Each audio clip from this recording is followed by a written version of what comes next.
శ్రీ రేణుకా ఎల్లమ్మ తల్లి జ్యోతిష్యాలయం. మీకు ఏ సమస్య ఉన్నా కానీ, భార్యాభర్తల మధ్య సమస్యలు, కుటుంబ సమస్యలు, ప్రేమ సమస్యలు, ఎటువంటి సమస్యలకైనా ప్రత్యేకమైన పూజలు చేయబడును. స్త్రీ పురుష వశీకరణం ప్రత్యేకంగా చేయబడును. అలాగే మీ సమస్యను బట్టి తాయెత్తులు, యంత్రాలు కూడా ఇవ్వబడును. చాలా నమ్మకమైనటువంటి గురువు గారు. ఒక్కసారి ప్రయత్నించి మీ సమస్య ఏమిటో తెలియచేసి సమస్య నుండి బయటపడండి. దూరంలో ఉన్న వారికైనా ఫోన్ ద్వారా జ్యోతిష్యం చెప్పబడును. సమస్య బట్టి తాయెత్తులు, యంత్రాలు ఇవ్వబడును. Phone number 9009649441. సింహరాశి జాతకులు అక్టోబర్ మాసంలో 13వ తేదీ సోమవారం తిథి అండి. ఈ రోజున మధ్యాహ్నం 1:30 దాటాక వీరికి ఒక షాకింగ్ న్యూస్ అయితే తెలియబోతుంది.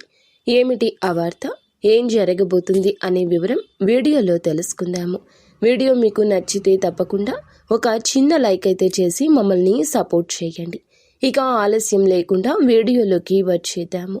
ఈ రోజున ఈ సమయంలో మీరు ఎక్స్పెక్ట్ చేయని ఒక వార్త, కుటుంబ సభ్యులకు సంబంధించింది కావచ్చు, బంధువులకు సంబంధించింది కావచ్చు, మిత్రులకు సంబంధించింది కావచ్చు, ఇలా ఏదైనా సరే ఊహించని ఒక వార్త వినే అవకాశం కనిపిస్తుంది.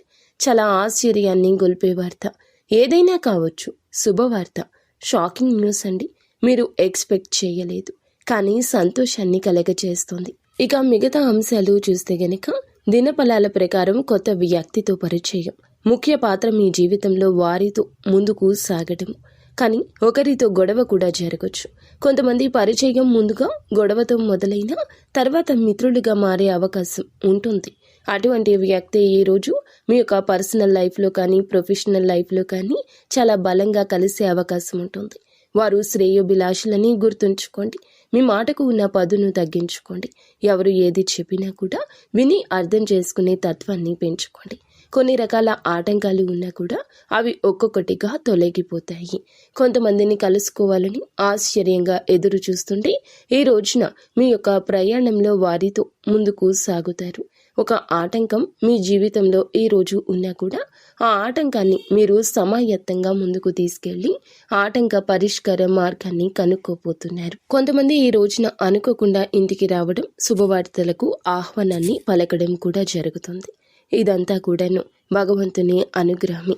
మీ యొక్క మానసిక స్థితిలో మార్పు వస్తుంది. మీకు కొండంత ధైర్యం వస్తుంది. నా అనుకునే వారితో గడిపే ఆ క్షణాలు ఈ రోజున మధుర జ్ఞాపకాలుగా మారబోతున్నాయి.